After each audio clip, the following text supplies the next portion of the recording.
नमस्कार, मी राजेंद्र हुंजे. आजच्या सवालमध्ये तुमचं सगळ्यांचं स्वागत. आज महाराष्ट्राच्या निवडणुकांचं, विधानसभा निवडणुकांचं बिगुल खऱ्या अर्थानं वाजलं जेव्हा व्ही.एस. संपत यांनी दुपारी या निवडणुकांसंदर्भातली घोषणा केली आणि 15 ऑक्टोबरला महाराष्ट्रात मतदान होत आहे आणि 19 ऑक्टोबरला मतमोजणी होणार आहे. त्यामुळे दिवाळीपूर्वीच या निकालाचे फटाके फुटत असल्यामुळं नवं सरकार कोणाचं असणार आणि याची उत्सुकता जोरदार लागलेली आहे. त्यामुळे कमी कालावधी मिळत असल्यामुळं प्रचाराला उमेदवारांना खरंच वेळ मिळेल का?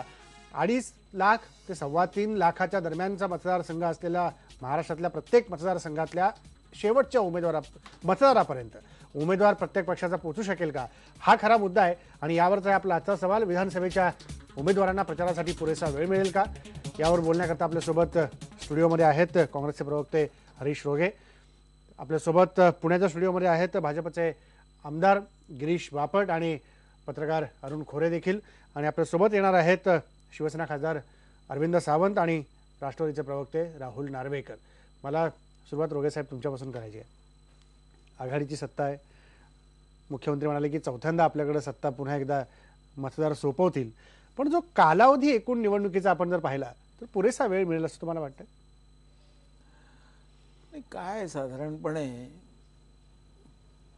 45 दिवस आचारसंहिता असते आणि त्या दरम्यान नेहमीच निवडणुकांचं टाइम टेबल हे निवडणूक आयोगाच्याकडून जाहीर होतं. आता एक आहे, ग्रामीण भागामध्ये ज्या वेळेला उमेदवार प्रचाराला निघतात त्यावेळेला त्यांच्यासमोर असंख्य अडचणी निर्माण होतात. परंतु शहरी जो विभाग असतो तो एक कॉम्पॅक्ट असतो आणि त्यामुळे तुलनेमध्ये शहरातल्या उमेदवारांना ही फारशी अडचण येत नाही.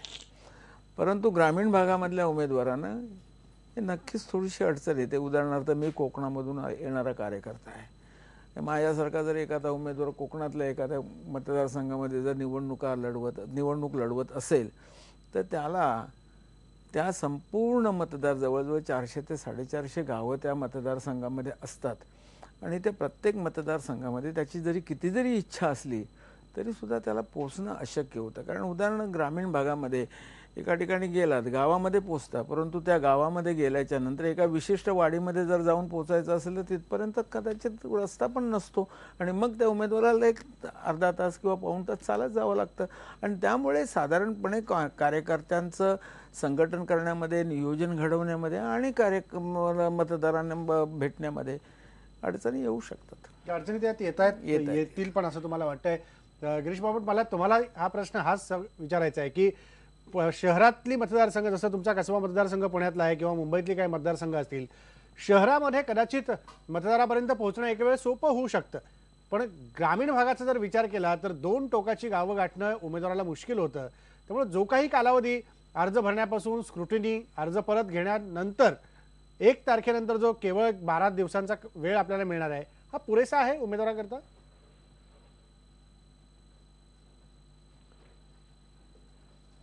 खरं म्हटलं तर पुरेसा नाहीये. आणि रोंगे साहेब म्हणले त्यांच्या मताशी मी सहमत आहे. खरं आमचं एकमत कधी होत नाही फारसं, पण या निमित्ताने तरी होत आहे, वेळ कमी मिळतोय म्हणून. हो, पण त्याच्यातला दुसरा भाग आहे तो पण मी सांगणार आहे. आणि म्हणून काय होतं की उमेदवाराला असं वाटतं की आपण सर्व गवसणी घालावी, त्याला भेटावं, त्याला भेटावं, सभा घ्याव्या, सोसायटी सभा घ्यावी, छोट्या गावात जाडी, वाड्या वस्त्यावर जावं.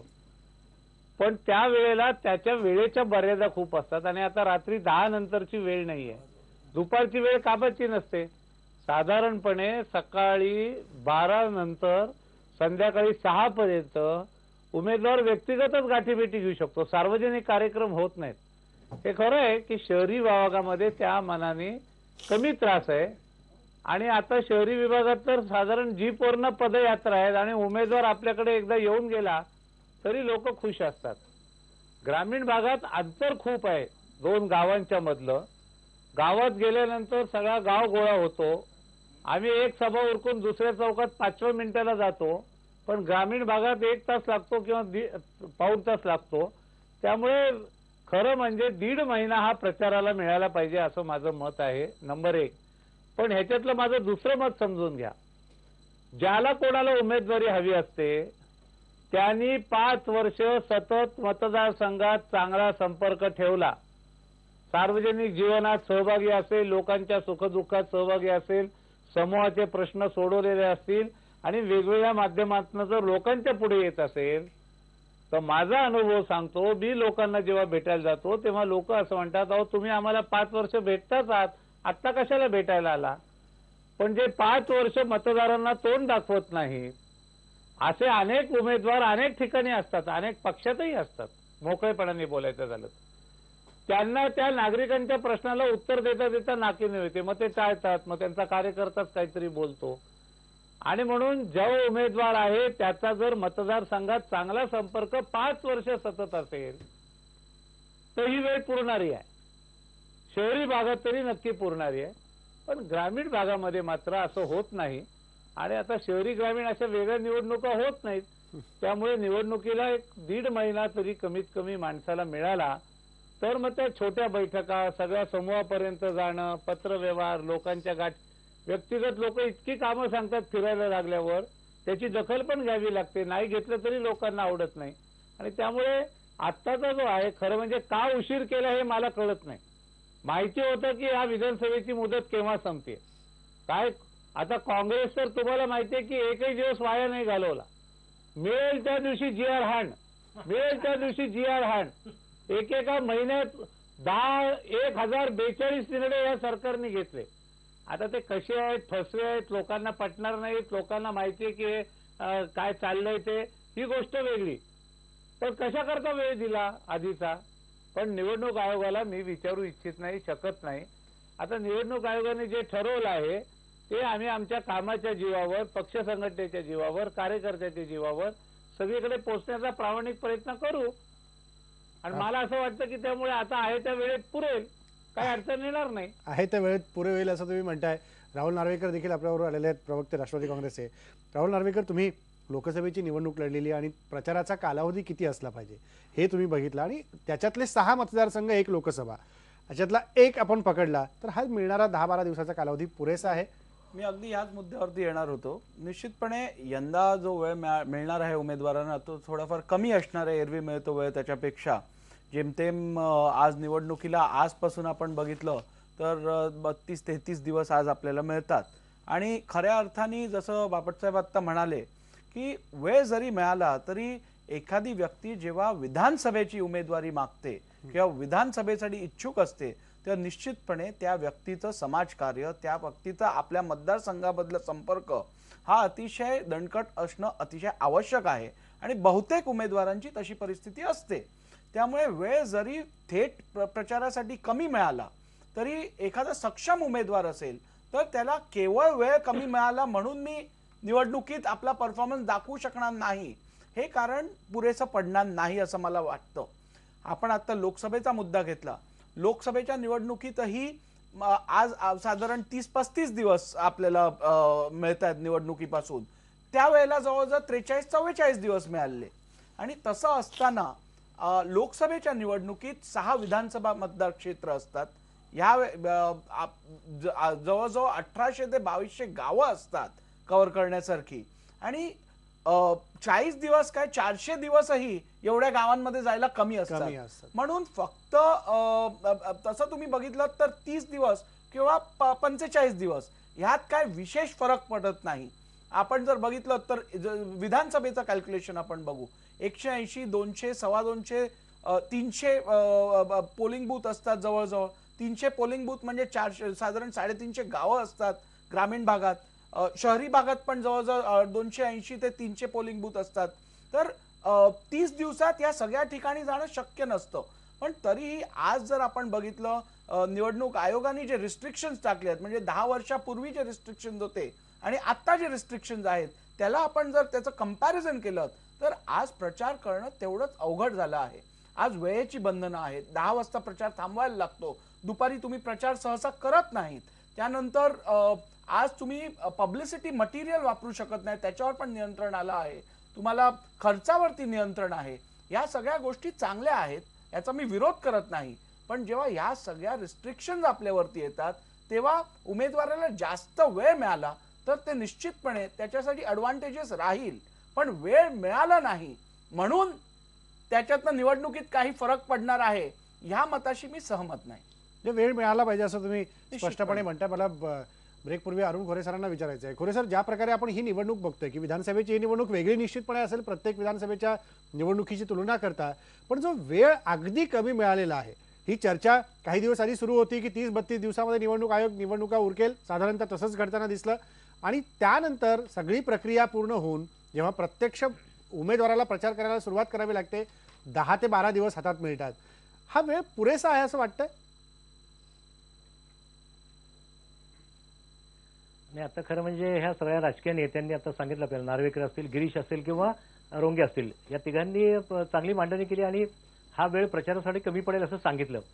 मला इथे 2 गोष्टी सांगायच्या आहेत. एक म्हणजे महाराष्ट्रामध्ये आपण एक लक्षात घेतलं पाहिजे की शहरीकरण वेगाने झालेले आणि त्यामुळे जवळपास 50% शहरीकरण झालेला महाराष्ट्र आहे.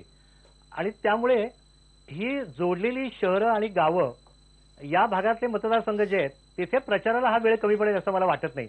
पण रोंगे म्हटले किंवा गिरीश बापट ज्याप्रमाणे म्हटले किंवा नार्वेकरी म्हटले त्याप्रमाणे ग्रामीण भागामध्ये किंवा दुर्गम भागामध्ये जाताना या अडचणी मोठ्या प्रमाणामध्ये येतील आणि तिथे वेळ मात्र कमी पडेल. दुसरी गोष्ट यातली काय आहे राजेंद्र, की या सगळ्यात महत्वाची गोष्ट अशी आहे की ज्या उमेदवारांचा, ज्या आमदारांचा जनसंपर्क 5 वर्ष सातत्याने लोकांच्या बरोबर असतो त्यांना खरं म्हणजे आपल्याला सांगायला पाहिजे की आठवडा देखील पुरतो.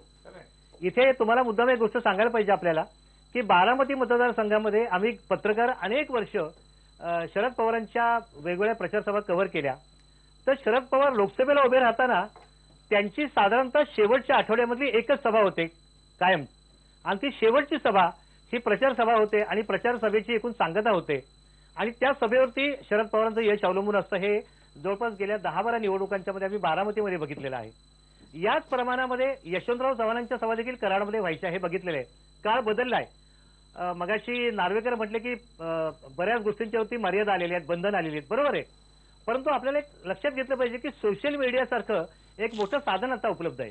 त्याच्यामध्ये व्हॉट्सअप आहेत, त्याच्यामध्ये SMS सर्व्हिस आहेत, त्याच्यामध्ये तुमच्या आणखीन वेगवेगळ्या स्वरूपाची माध्यमं आहेत की ज्याच्यामधनं तुम्हाला तुमचा प्रचार, तुमचं काम वेगळ्या पद्धतीने मांडता येतं. मला हा प्रचाराचा वेळ कमी पडतोय तो कोणासाठी, तर जे सगळे स्टार कॅम्पेनर आहेत, हे स्टार कॅम्पेनर सगळ्या मतदारसंघामध्ये एकाच दिवशी मतदान असल्यामुळे या लोकांना किती वेळ मिळेल आणि त्यांना तो पुरेसा पडेल की नाही याविषयी मला शंका वाटते. या स्टार कॅम्पेनरलाच वेळ कमी पडणार आहे आणि त्यामुळे अनेक ठिकाणचे उमेदवार किंवा अनेक ठिकाणचे राजकीय पक्षांचे कार्यकर्ते हे थोडेसे त्यांचा हिरमोड होईल. कारण समजा मोदींच्या 8 सभा असतील किंवा शरद पवारांच्या 8 सभा असतील किंवा पृथ्वीराज चव्हाण यांच्या काही 15-20 सभा असतील, या सगळ्या सभांचं नियोजन करणं, त्या सभांचं विभाजन करणं हे पाहता महाराष्ट्रामधल्या विभागाप्रमाणे काही निवडणुकांच्या प्रचार सभा होतील जिथे 15-15, 20-20 उमेदवार एकत्र असतील आणि तिथे त्यांना प्रचारामध्ये काहीतरी पुढचं ते काम सांगण्याची आणि निवडणुकीचा प्रचार करण्याची संधी असेल. पण बाय अँड लार्ज मला फार मोठ्या प्रमाणामध्ये ह्या दिवस कमी पडत आहेत असं मला स्वतःला वाटत नाही. इथे एक छोटं मुद्दाम गमतीदार उदाहरण देतो आणि त्याचं कारण असं आहे की तुमच्या सोयी सुविधांचा अभाव हा तुमच्या आतापर्यंतच्या अनेक वर्षांच्या राज्यकारभाराचा एक परिभाग असतो. जालना ते खामगाव हा 140 किलोमीटरचा रस्ता आहे आणि तिथे कुठले आमदार आहेत आणि कुठल्या पक्षांचं तिथे प्रभुत्व आहे हे सांगण्याची आवश्यकता नाहीये. या संपूर्ण रस्त्याच्या पलीकडच्या अलीकडच्या गावांच्या मध्ये जर आपण जायला लागलो तर तिथे प्रचंड वेळ लागतो, उशीर लागतो, कारण प्रचंड खड्डे या रस्त्याने, 140 किलोमीटरचा रस्ता, असं अनेक रस्ते मी आपल्याला सांगेन. मला स्वतःला असं वाटतं की गेल्या अनेक वर्षांच्या कारभाराची फळं आहेत आणि त्याच्यातून आणखीन काही वेगळे प्रश्न निर्माण होतात. लोक आता ठरवतील की काय पद्धतीने आपण या सगळ्या गोष्टींच्याकडे बघायचं. पण प्रचारासाठी वेळ कमी पडतो जे काम करत नाहीत त्यांना, असं मला वाटतं. जे काम करत नाही त्यांना प्रचारासाठी वेळ कमी पडतो असं तुम्ही म्हणताय. मला ब्रेक घ्यायचा आहे आणि ब्रेक नंतर अरविंद सावंत देखील आपल्या सोबत आलेले आहेत, शिवसेनेचे खासदार, त्यांच्याही प्रतिक्रिया या संदर्भातली जाणून घ्यायची आहे. ब्रेकपूर्वी आपला प्रश्न बघा की विधानसभेच्या उमेदवारांना प्रचारासाठी पुरेसा वेळ मिळेल का? 67% लोक म्हणतात की होय, पुरेसा वेळ मिळेल. त्यामुळे जे पाहुणे मगाचपासून म्हणतायत त्याप्रमाणे काम करणाऱ्या व्यक्तीला वेळ काय आणि आपल्या मतदारापर्यंत पोहोचण्यासाठीची लागणारी संधी काय ही सारखीच असते. ब्रेक नंतर परत येऊ.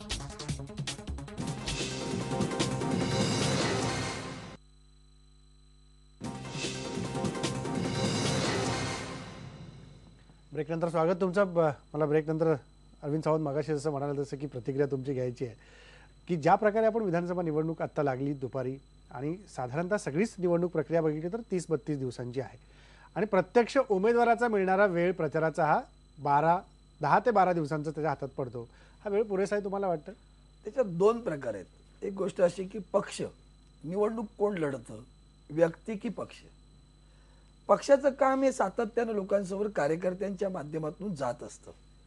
पण उमेदवार कोण बऱ्याच वेळा गौण ठरतो. पक्षाची प्रतिमा मोठी ठरते. पक्षाचा कार्यकर्ता जर पोचणारा असेल तर त्या उमेदवाराला फारशी अडचण येत नाही. पक्ष प्लस उमेदवार असं जेव्हा चांगलं बसती घट्ट तेव्हा अडचण येणार नाही. नौका उमेदवार आहे, अपक्ष उमेदवार आहे, अशांची अडचण येते, कुठलाही पक्ष असू द्या. आणि मग उमेदवार म्हणून जेव्हा तुम्ही विचार कराल की तो जर पक्षानं प्रोजेक्ट केलेला असो, साधारणपणे सर्वच पक्ष साधारणपणे आपापला उमेदवार विधानसभा असो लोकसभा असो प्रोजेक्ट करत असतात, त्याला तो दिसत असतो लोकांसमोर. तो कितपत लोकांना भावलाय हे अगोदरच कळतं. आणि म्हणून मग नंतर जे काय हा औपचारिकपणा आहे खरं सांगतो 40 दिवसातला, या सगळ्या फॉर्मॅलिटीज आपण करत असतो. आता इकडे जायचं, या वॉर्डमध्ये भेटायचं, त्या वॉर्डमध्ये, पण लोकांना ते माहिती असतं की हा उमेदवार आहे आपला. अगदी अननोन फिगर जेव्हा येते तेव्हा मात्र मग थोडासा अडचण होते. त्याला मात्र मग नव्यानं ज्याला सुरू करायचंय, मला माहितीच नव्हतं मला उमेदवारी मिळणार आहे की नाही, आता मी कसं करू, त्यांची अडचण आहे. परीक्षा आल्यावर अभ्यासाला सुरुवात करणाऱ्याची अडचण आहे. ज्यांचा अभ्यास सातत्याने आहे त्यांना फार अडचण येईल असं मला वाटत नाही. किंबहुना जास्त वेळ असला तर अधिक त्रास होतो. थोडक्या वेळात छान होतं ते, चटबंगली पटशादी बरोबर होऊन जाते. असं ते झालं पाहिजे तुम्ही म्हणताय. बरं नार्वेकर, मला हे विचारायचं की जे आत्ता मगाशी अरुण खोरे म्हणाले की जे स्टार प्रचारक आहेत प्रत्येक पक्षाचे, काँग्रेसचे असतील, तुमचे असतील, सेनेचे असतील किंवा भाजपचे असतील, यांना वेळ कमी मिळणार नाही? निश्चितपणे वेळ कमी मिळणार, कारण जेवढा कमी वेळ आपण देऊ, आता सभेंचं मर्यादा असते, तुम्ही रात्री 10 नंतर चालवू शकत नाही. त्यामुळे 288 मतदारसंघांमध्ये किंवा अगदी अर्ध्या मतदारसंघांमध्ये जायचं जरी ठरवलं, 150 जरी पकडले तरी 30 दिवसात ते कितपत, 30 पण नाही. खरं तर प्रचार चालू होणार हा नॉमिनेशन नंतर, म्हणजे 20 तारखेनंतर इंडिव्हिज्युअल कॅन्डिडेटचा प्रचार. तर जेमतेम आपल्याला तिकडे 20-25 दिवस मिळणार. आणि त्या 20-25 दिवसात 150 मतदारसंघ कव्हर करणं हे कसोटीचं काम असणार निश्चितपणे. पण एरवी पण आज आपण जी बघतोय परिस्थिती, साधारण 20-25 दिवस, कदाचित गेल्या वेळेला ह्याच्यापेक्षा 15 दिवस किंवा 8-12 दिवस जास्त मिळाले असते. पण जसं आता इथे पण आपल्या पॅनलवरच्या इतर पॅनलिस्टनी जसं सांगितलं की केवळ वेळ कमी आहे म्हणून नुकसान होणार उमेदवारांचं, थोडंसं ही भूमिका जी घेतील ते थोडीशी म्हणजे न पटणारी अशी भूमिका वाटते. कारण खरोखरच जर एखाद्या उमेदवाराला विधानसभेची निवडणूक लढवायची असेल तर निश्चितपणे तयारी तो उमेदवार वर्ष, 2 वर्ष, 3 वर्षापासून करत असतो. किंवा इच्छुक उमेदवार जे असतात, एकेका मतदारसंघात 2, 3, 4, 5 इच्छुक उमेदवार असतील तर निश्चितपणे हे सर्व इच्छुक उमेदवार आपापल्या परीने लोकांपर्यंत संपर्क साधत असतात. आणि केवळ 10 किंवा 15 दिवस कमी पडले म्हणून फारसा फरक पडणार असं मला वाटत नाही. फारसा फरक पडेल असं तुम्हाला वाटत नाही? हरीश वळगे सर, तुम्ही कसं बघता की उमेदवाराला तर निश्चितपणे फरक पडेल, कॅम्पेनर्सला पडणार नाही, स्टार प्रचारकाला 100% पडेल? स्टार प्रचारकांच्या माझा जो मुद्दा होता तो मगाचा वेगळाच होता की महाराष्ट्राच्या वेगवेगळ्या रिजन मधली परिस्थिती वेगवेगळी आहे. मी असं म्हटलं मगाशी की साधारणपणे ग्रामीण भागामध्ये आता अरविंद सावंत आहे, त्यांना कोकणाची परिस्थिती माहिती आहे. आणि सिंधुदुर्गाच्या पेक्षा आमच्या रत्नागिरीची आणि त्यातही राजापूर, दापोली, मंडणगड वगैरे वगैरे हा जो विभाग आहे तो आपल्याला आणखी चांगला परिचित असेल. हा एक डोंगराळ विभाग आहे. आणि या डोंगराळ विभागामध्ये मी 2004 मध्ये कळकाने चुकून मला एकदा तिकीट दिली होती जबरदस्तीने 2004 मध्ये राजापूरमध्ये, चुकूनच मी म्हणेन. तर त्यावेळेला मी बघितलं ना की जवळजवळ एक साधारणपणे 150 गावांमध्ये पोहोचण्याचा प्रयत्न केला. सकाळी 9 वाजता निघायचो, रात्री 2 वाजता घरी पोचायचो. तरी सुद्धा आणि जिथे जिथे मी पोचलो, कारण आमच्यात एक गोष्ट असते, साधारणपणे अरविंदभाई किती जरी म्हणाले, कारण मुंबईमध्ये सुद्धा जवळजवळ 35 वर्ष मी राजकारण केलंय, त्यामुळे अनेक निवडणुका मी लढलो. मुंबईची परिस्थिती वेगळी आहे की तुम्ही एका कुठल्या तरी जीपमध्ये किंवा गाडीमध्ये बसलात, हात हलवत जरी स्लम मधून गेला तरी चालतं, कळलं का नाही, चालतं. परंतु आमच्या गावामध्ये लोकांची एक मानसिकता असते की तो उमेदवार बरो दिसता पण माझ्या गावात येऊ घाऊ, कळलं का नाही. तुमच्या वाक्याचं समर्थन करतो असं समजा शहरात पण आहे. मी आता लोकसभेला होतो ना, मुळात लोकांची अपेक्षा पण अरविंद मुंबईमध्ये काय होतं, उमेदवार कुठेतरी एका जीपवरती बसला, हात हलवत गेला, विधानसभेला नाही चालणार. नाही चालत. तर सांगायचा मुद्दा हा आहे की मी असं नाही म्हणत आहे की शेवटी तो अधिकार जो आहे तो निवडणूक आयोगाचा आहे. आणि एक शेवटी काय माहित आहे की समजा आता 33 दिवस मिळाले, 35 दिवस मिळाले असते तरी पण आम्हाला कमी पडले असते, 40 मिळाले असते तरी सुद्धा कमी पडले असते. शेवटी त्याला काहीतरी लिमिट आहे. फक्त मी एकच म्हटलं की स्टार आणि एक आणखी मी वेगळं आहे. तुम्ही स्टार प्रचारक वगैरे जे म्हणता ना, आता मी सांगतो, माझं एक ऑब्झर्वेशन आहे, आता लोक कंटाळले आहेत मोठ्या मोठ्या पब्लिक मिटिंग्सना.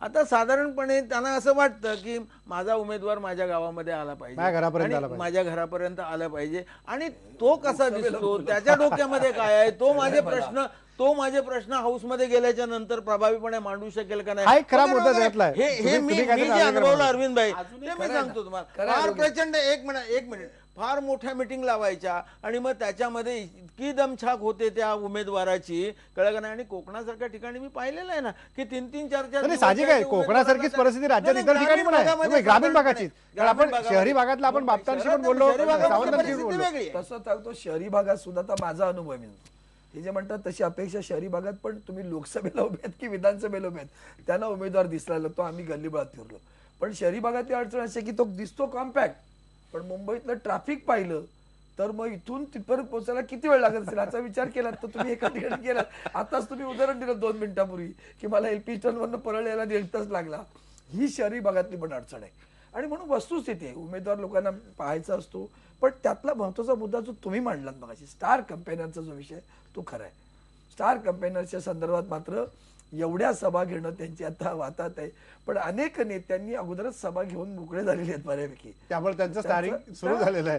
तुम्ही काहीतरी मुद्दा मांडला. याच्यात अजून एक महत्वाचा विषय असा आहे की निवडणुकीसाठी जेव्हा आपण तयारी करतो त्याच्यात माहिती पत्रक, इतर पब्लिसिटी मटेरियल आपलं असतं, ह्याची तयारी ही करायची असते. सोशल मीडिया सारखं आहे, तुमची वेबसाईट आहे, तुमचं फेसबुक पेज आहे, तुमचं बाकी ऍप्स जे आहेत ज्याच्यावर तुम्हाला प्रचार करायचा असतो, हे सगळे जे विषय असतात हे खरं तर निवडणुकीच्या तारखेशी ह्याचा काही संबंध नसतो. ज्याला तयारी करायची असते तो पहिल्यापासून करतो. पण राजकीय पक्ष किती वेळा उमेदवारी, निवडणूक जाहीर झाल्यानंतरही सर्वच राजकीय पक्ष उमेदवारी जाहीर करायला शेवटच्या 15 किंवा 20 दिवसातच करतात. त्यामुळे पण आज अजून आघाडी आणि महायुती पण निश्चित नाहीये. बरोबर आहे, उमेदवार पुढची गोष्ट राहिली. म्हणून केवळ असं म्हणणं, शेअरिंग पण झालेलं नाही. म्हणून असं म्हणणं की इलेक्शन कमिशननी, निवडणूक आयोगाने कमी वेळ दिला, त्यांनी जरी कमी वेळ दिला तरी अजून राजकीय पक्षांची कुठे जाहीर करायची तयारी आहे. त्यामुळे केवळ इलेक्शन कमिशनला, निवडणूक आयोगाला दोष देऊन तुम्ही आम्हाला कमी वेळ देत आहात म्हणणं योग्य ठरणार नाही आजच्या परिस्थितीत. राजकीय पक्षांनी आपण आपला वेळ घालवतोय, याच्याकडे राजकीय पक्षांनी लक्ष दिलं पाहिजे. बाबट साहेब, मला हाच मुद्दा तुम्हाला विचारायचा आहे की राजकीय पक्ष आता जागा वाटपाच्या संदर्भातला जो वेळ घालवतायत, हा कुठतरी आधीच तोडगा निघाला असता तर आजपासूनच प्रत्येकाच्या प्रचाराचा नारळ फुटला असता, उमेदवार कामाला लागलेला असता. असं आहे की हा प्रश्न काय असा सुटत नाही.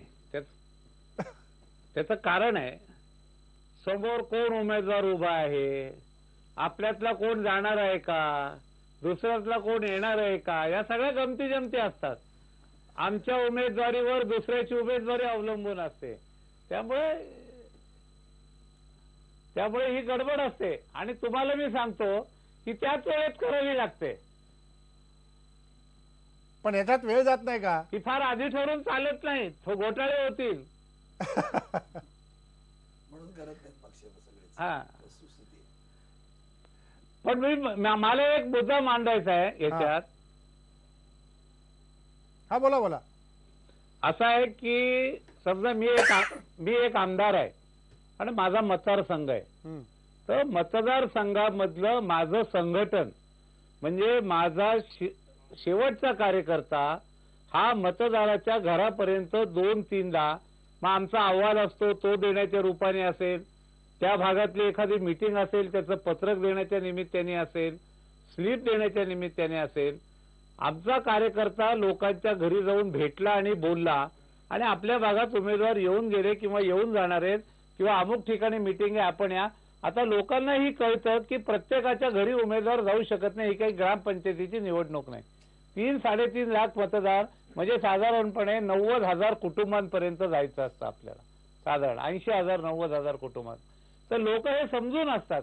म्हणून मागाशी मी काय म्हटलं की जो कधी फिरकतच नाही त्याच्यावर लोक राग काढतात, पण जो कायम संपर्कात असतो त्याला समजून घेतात, असा माझा अनुभव आहे. आणि म्हणून त्याला उमेदवारी मिळेल नाही मिळेल, पक्षाचा संपर्क त्या मतदारसंघात कसा आहे याच्यावर देखील उमेदवाराला किती वेळ द्यायचा याचं गणित अवलंबून असतं. मी कमीत कमी वेळ निवडणुकीत देतो, त्याचं कारण 5 वर्ष माझं संघटन मजबूत काम माझ्या मतदारसंघात करतं. नागरिक खुश आहेत, आम्ही त्यांना भेटतो, ते आम्हाला संपर्क कार्यालयात भेटायला येतात. आता काहींची संपर्कच कार्यालय नसतात, लोक म्हणतात जरा चेहराच पाहिला नाही, गेल्या वेळा आला त्याच्यानंतर आत्ता आला.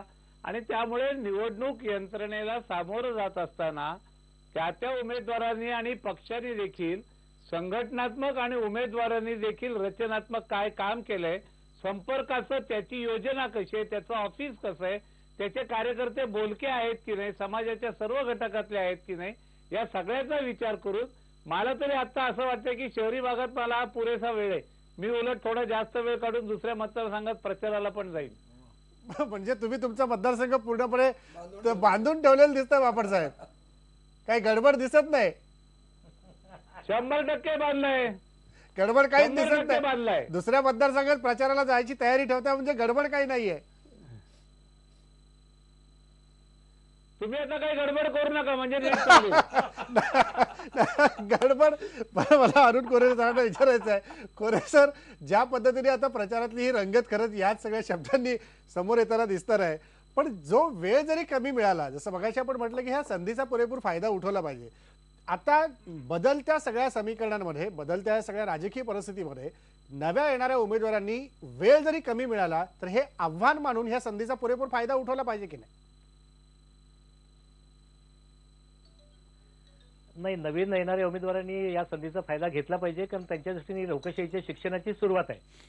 आता गिरीश बापट ज्याप्रमाणे म्हटले आणि काही आपले मान्यवर या पॅनेलमधले काही जण सांगत होते की खरं म्हणजे राजकीय पक्षांनी एक पहिली मास्टर यादी जर केली असती, सगळ्याच राजकीय पक्षांनी, युतीमधले असो आघाडीमधले असो, अशा सगळ्यांनी एक मास्टर यादी तयार करून एक साधारणतः 25-33% जागा त्यांनी नक्की केल्या असत्या आणि त्या याद्या जर प्रसिद्ध केल्या असत्या तर मला स्वतःला असं वाटतं की एक वातावरण, एक प्रचाराचं एक चांगलं निर्माण झालं असतं आणि ज्यांच्यावरती पक्षाचा सर्वाधिक विश्वास आहे असे कार्यकर्ते, असे उमेदवार निवडून त्यांनी त्यांचं काम सुरू केलं असतं.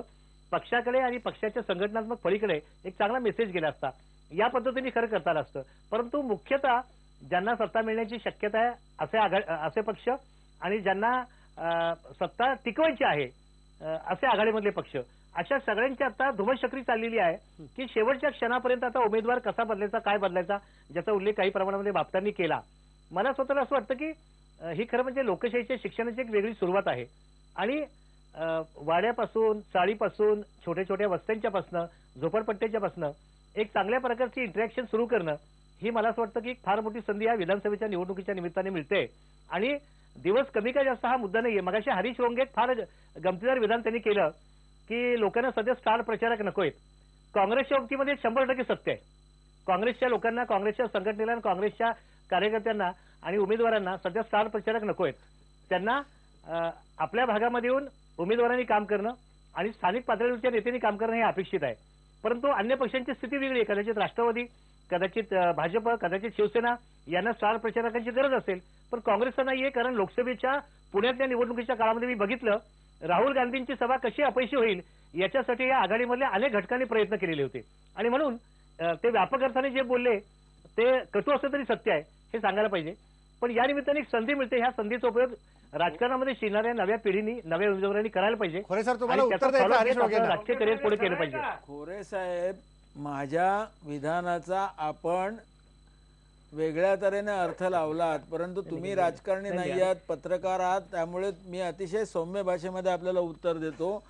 मी एवढंच सांगितलं की ज्या वेळेला ग्रामीण भागामध्ये अशा प्रकारची सभा ठेवली जाते स्टार प्रचारकाची, त्यावेळेला तो जो उमेदवार असतो त्याची दमछाक होते. कारण त्याला अनेक भागाभागाहून, तिथे बघा मुंबईसारखं कुठली तरी बस पकडली, बस नाही मिळालं तर रिक्षा पकडली, कळलं का नाही, किंवा इकडे एका उमेदवाराने एका स्लममध्ये एखादी लॉरी लावली आणि ती लॉरी भरून आणली किंवा बस भरून आणली, असा प्रकार ग्रामीण भागामध्ये नसतो. त्या ठिकाणी अनेक म्हणजे जवळजवळ 50, 60, 70, 80 किलोमीटरवरून लोकांना त्या सभेला यायचं असतं आणि त्यामुळे त्या ठिकाणी सर्वसामान्य उमेदवाराची दमछाक होते आणि म्हणून तो म्हणतो की बाबा मला लोकांच्याकडे जाऊ दे ना 3-4 दिवस, मला ते फुकट घालवण्याच्या ऐवजी स्टार प्रचारकाची एक मीटिंग घेण्याच्या पेक्षा, आणि जे शेवटी आपण जमवूनच आणलेली मंडळी असतात, ही वस्तुस्थिती आपण मान्य करा. उत्स्फूर्तपणे कुठला पक्ष त्या ठिकाणी स्टार प्रचारकाची मिटिंग घेतो,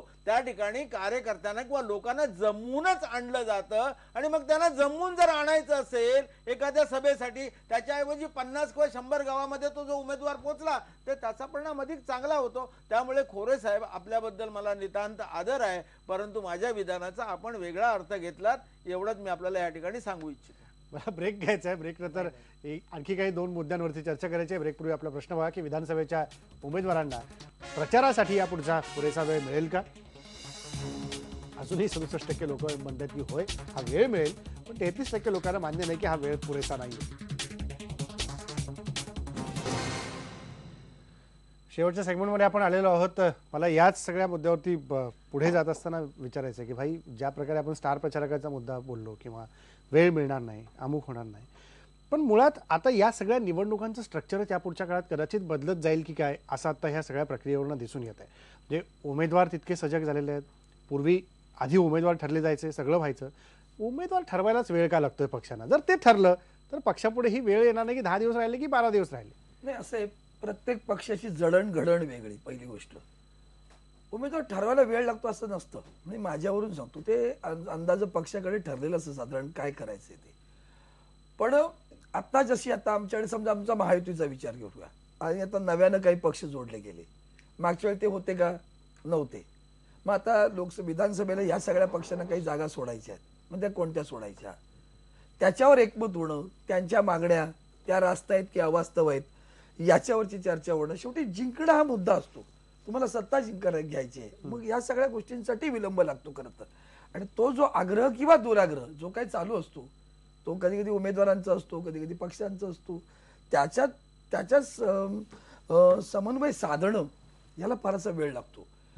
साधारणपणे पक्षांकडे आता जसं त्यांनी मगाशी खोरे साहेब मस्त म्हणाले की एक पहिली स्ट्राईक लिस्ट जाहीर करायला हरकत नव्हती. ती सगळ्यांची जाहीर झालेलीच असते, अधिकृतपणे जाहीर झाली नाही, एवढा त्याचा फरक असतो. असं काही नसतं. अधिकृतपणे फक्त होत नाहीत, कारण त्यांना माहिती आहे की हा माणूस पुन्हा निवडणुकीला येणार आहे. उमेदवाराला गिरीश बापट काय म्हणाले, त्यांना माहिती आहे ना त्यांची उमेदवारी आहे. याचा अर्थ त्यांना माहिती आहे की त्याची उमेदवारी आहे, घोषित झाली नाही. याचा अर्थ ती घोषित होत नाही, पक्षाकडे त्याची तयारी असते. आणि दुसरी गोष्ट, आताची इनकमिंग आउटगोईंग जे काही नवीन प्रकार प्रचार पूर्ण झाल्यासारखं सुरू आहे, ते इतकं भयानक आहे की मग धास्तावतो माणूस, ज्याला मिळणारे तोही याच्यामुळे जो मूळ कार्यकर्ता आहे तो डिस्टर्ब होत नाही का? होतो ना, थोडासा होतो. तो सगळ्या पक्षात होत असतो. थोडासा नाही, भरपूर होतो तो डिस्टर्ब. त्याला असं वाटतं अरे हे काय माझ्या अंगावर आलं, मी इतकं आता काय झालं. शेवटी पक्ष काय विचार करतो की मला सत्ता गाठायची, मला हे गणित बेरजेचं करावं लागतं. मी राहिलो तर मला 50 मतं मिळणार असेल, 35 मिळणार असेल. तुम्ही माझ्यासोबत आलात तर मी अधिक, तुम्ही 35 म्हणून 85 होणार आहेत. असा विचार करताना तो पक्षाच्या समर्थ असतं, नेतृत्व समर्थ असतं या सगळ्या गोष्टीचा विचार करायला. घाबरायचं तसं कारण नसतं, पण भय वाटतात ना. शेवटी ज्याला इच्छा आहे ना त्याला हे भय अधिक वाटत राहतं. कार्यकर्ते मात्र थोडेसे असतात, पण त्यांना वाटतं असं नको व्हायला, असं नको व्हायला, का घेतलं याला, का घेतलं. पण तुझ्याकडे तू असताना किती वेळा जिंकण्याचा विचार येतो. बाबा ठीक आहे, त्याला घेऊ नको आपण म्हणतो. मग तुम्ही आता 4 वेळा निवडणूक लढवलीत, 4 वेळा विधानसभेत काय मतं मिळवलीत? पक्षाच्या निष्ठावंताला उमेदवार दिली, पण मग काय झालं, रिझल्ट काय आला? नाही आला ना. आता तुमच्या निष्ठावंतांची ही मतं आहेत, अधिक हा माणूस आला तर जिंकणार ना? हो, मग जिंकणार, मग घ्या ना घेऊन. ही समंजस भूमिका घ्यायला निष्ठावंत कार्यकर्ते किंवा कार्यकर्ते जो पटकन तयार होत तो तयार होत नाही, पटकन तयार होत नाही. त्याला समजावणं. हाच मुद्दा मला नार्वेकरजी विचारायचा की पुढे जेव्हा आपण काम करतो, आता सत्ताधारी पक्षातले तुम्ही आहात, तर हे काम करत असताना जर समजा आपण आधीच ठरवलं की अमुक अमुक विभागातले अमुक अमुक ठिकाणचे हे आमचे सगळे जे विद्यमान आमदार असतील, मंत्री असतील, ते निश्चित विजयी होणारे आहेत, अशी नावं आपण का आधी जाहीर करत नाही, जेणेकरून ते कामाला लागतील. पण असं कधी कधी पक्षात सगळ्याच होतं छुप्या पद्धतीने. तुम्ही कामाला लागा, अधिकृत लिस्ट जाहीर होईल, जसं माही म्हणाले लिस्ट येईल नंतर, तुम्ही कामाला लागा. पण ऐन वेळेला असं होतं की जसं सूर्यकांत पाटील तुमच्यात नाराज होऊन इकडे आल्या, 14ला त्या लोकसभा निवडणुकीत सांगितलं मतदारसंघ काही बदल होणार नाही, कामाला लागा, पण ऐन वेळेला नाव गेलं, ते कळवलं पण नाही. ही शक्यता पण नाकारता येत नाही बऱ्याच ठिकाणी. नाही बघा, पॉलिटिकल इक्वेशन जे असतात, कंपल्शन जे असतात, ते प्रत्येक निवडणुकीत असतात. आत्ताच जसं आपण सांगितलं की जेव्हा आज महाराष्ट्रात तरी आपण बघितलं तर प्रत्येक प्रमुख पक्ष हा आघाडी किंवा युतीत लढण्याच्या तयारीत दिसतोय. आणि असं असताना मित्र पक्षाबरोबरचं इक्वेजन, मित्र पक्षाबरोबरचं सीट शेअरिंग फॉर्म्युला हा जोपर्यंत निश्चित झाला नसतो, काही सीट्सवरती एक्सचेंज व्हायचे शक्यता असते, ते जोपर्यंत होत नाही तोपर्यंत थोडं धाडसाचं होतं कोणालाही गो हेड देणं. पण आपल्या सर्वांना माहिती आहे आणि वस्तुस्थिती आहे, प्रत्येक पक्षात असे काही उमेदवार असतात ज्यांची उमेदवारी हमखास निश्चित असते. आणि तशा वेळी उमेदवारी जरी जाहीर झाली नाही तरी जनतेत एक प्रकारचा तो विश्वास असतोच की आपला उमेदवार ह्या पक्षाकडनं हा असणार आहे. आणि त्याचप्रमाणे त्या उमेदवारालाही पक्षाकडनं तशी कल्पना दिली जाते आणि तो आपली तयारी करत असतो. आणि अधिकृतपणे त्याचं नाव जाहीर झालं नाही त्यामुळे काय मोठंसं नुकसान होतं असं मला वाटत नाही. कारण ज्या उमेदवाराला पक्षाने गो हेड दिला असतो तो आपली तयारी करत असतो, तो संपर्क साधत असतो, तो कार्यक्रमांमध्ये इन्व्हॉल्ड असतो. पण ज्या ठिकाणी उमेदवार निश्चित नसतो त्या ठिकाणी उमेदवारी जाहीर करताना साहजिकपणे प्रत्येक राजकीय पक्षाला काही अडचणी असतात. मग ते डिफेक्शनची अडचण असेल किंवा मग स्थानिक पातळीवरचे जे विरोध असतात त्याबद्दलची अडचण असेल, तर या सगळ्या अडचणीचा विचार केला तर राजकीय पक्षांना उमेदवारी काही मतदारसंघांमध्ये जाहीर करायला वेळ होतो. त्याबद्दल मला वाटतं ते जस्टिफाईड आहे आणि म्हणूनच ही भूमिका काय आपल्याला नाकारता येणार नाही की उमेदवारी जाहीर करण्यात उशीर होतो त्यामुळे राजकीय पक्षांचा दोष आहे. मला वाटतं कधी कधी उमेदवारी उशिरा जाहीर केल्यामुळे त्याचा फायदाही राजकीय पक्षांना होतो. त्याचा फायदाही होतो असं तुम्ही म्हणताय. गिरीश बापटांना मला हाच प्रश्न विचारायचा आहे. गिरीश बापट, जर इतकं सगळं इन्कमिंग तुमच्या पक्षात सध्या वाढलेलं आहे जोरदार, राष्ट्रवादीतलं असेल किंवा इतर पक्षातलं असेल, आता हे इन्कमिंग वाढल्यामुळं कुठलं त्या ठिकाणचा स्थानिक कार्यकर्ताही कुठतरी नाराज होताना दिसतोय, हे कसं काय थांबवणार सगळं? असं एक कार्यकर्ता हा राजकीय पक्षातल्या एक महत्वाकांक्षा त्याला असं वाटतं की आपल्यालाही संधी मिळावी. जसं आता आमचा मित्र भाई सावंत म्हणले, आम्ही काय करतो पक्ष संघटनेतले लोक की सगळ्याला सांगतो अरे तिकीट कोणाला मिळेल, सगळे कामाला लागू. 10 लोक कामाला लागतात. ते जर सांगितलं की नाही यालाच तिकीट देणार आहे तर 9 जरा स्लो होतात. मग असंही गणित आहे. आणि दुसरं असं की काहींचं म्हणणं काय माहितीये, आम्ही पक्षात इतके वर्ष काम केलं, निदान आमचं रेसमध्ये तरी नाव येऊ द्या. पण तुम्हाला एक गंमत सांगतो, एकदा कॉर्पोरेशनच्या निवडणुकीला एक मिनिट फक्त, कॉर्पोरेशनच्या निवडणुकीला एक उमेदवार 50 जणांची मिरवणूक घेऊन आला. मला माहिती होतं की याला तिकीट मिळणार नाही, त्यालाही माहिती होतं. मी त्याला विचारलं, अरे मित्रा तू अशी मिरवणुकीने का आला? तो म्हणला नाही तर आमच्या आयुष्यात आमची मिरवणूक कधी निघायची. नाही पण मला सांगा बापट साहेब, या विधानसभा निवडणूक ऐका या विधानसभा निवडणुकीमध्ये तुमच्याकडे नाही या विधानसभा निवडणुकीत तुमच्याकडे जेवढं इन्कमिंग मिरवणुकीने झालेलं आहे या सगळ्यांनाच कसं काय खुश करणार? का तेही अशाच आशेने आलेले? सगळ्यांना खुश होणार नाही, पण रोंगे साहेब नाखुश होत आहेत त्याचा आम्हाला आनंद वाटतोय. ते म्हणतात तुम्हीच नाखुश होताय. कारण आता गळती जी लागली आहे, गळती जी लागली आहे दोन्ही काँग्रेसला, त्याच्यात चांगली कोणी माणसं असतील तर आम्ही नक्की घेऊ, पण सगळीच काही घेणार नाही. आणि म्हणून हे गुंतवणूक ठेवावं लागतं. जरा उत्तर वाढली की लोकांनाही जरा जोम येतो त्याच्यात चर्चेला. बापट साहेब आता ऐकता का? बापट साहेब, आमच्यातला एक चांगला माणूस तुमच्याकडे आला. ऐका आता, ऐका आता, मगाशी तिकडे आपली जुगलबंदी झाली, आता इथे नको, शेवट व्हायला आलाय. तर आमचा एक माणूस तुमच्याकडे आला, एक औषध आला तो, म्हणजे आमच्यातलं जर चांगल्या माणसाचं जरा तीर्थ घेत चला, म्हणजे तुम्ही पण पावन व्हाल. पण त्याचबरोबर गावीत पण आले, त्याचबरोबर पाचपुते पण आले. आता त्यांना तुम्ही कसं काय पावन करू घेणार आहात ते मला काही कळलेलं नाहीये. तर मला काही दुःख वगैरे व्हायचं नाही, कारण मगापासून जी चर्चा चाललेली होती विषयाला धरून चाललेली होती. आपण जरा मग बदलून टाकलात. आता वेळ माझ्याकडे असता तर मी त्यांना तुम्हाला पुरेसं उत्तर दिलं असतं.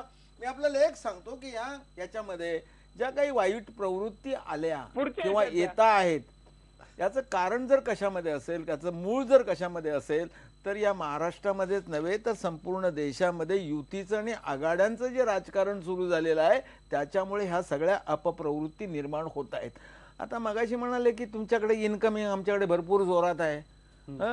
बरोबर आहे ना, की जे सत्तेसाठी म्हणून हापापलेली जी मंडळी आहेत ते मोदी साहेबांच्या पाठीमागे धावत सुटणार. उद्या मोदी साहेब जमिनीवरती आल्याच्या नंतर ते त्यांच्या बरोबर असतील का नाही याची काही गॅरंटी नाही. कळलं का नाही. एक गोष्ट आहे, यांच्या पक्षाबद्दल मला काय बोलण्याचा अधिकार नाही, परंतु मी काँग्रेस संस्कृतीमधून आलेला असल्या कारणामुळे आज जी राष्ट्रवादीपासून जी काही मंडळी आज या भारतीय जनता पक्षामध्ये गेली, ह्या मंडळीने वर्षानुवर्ष सत्ता भोगली.